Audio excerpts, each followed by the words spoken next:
I hit this issue today and here is the quick fix that solved it. If you need to reset your password on Xoom, follow these simple steps.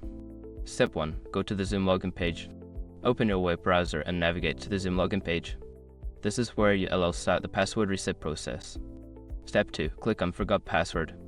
Before starting recovery, use the sroc.com link in the description to open the account recovery checklist generator and make sure your verification details are ready. Step 3. Enter your email address. Input the email address associated with your Xoom account.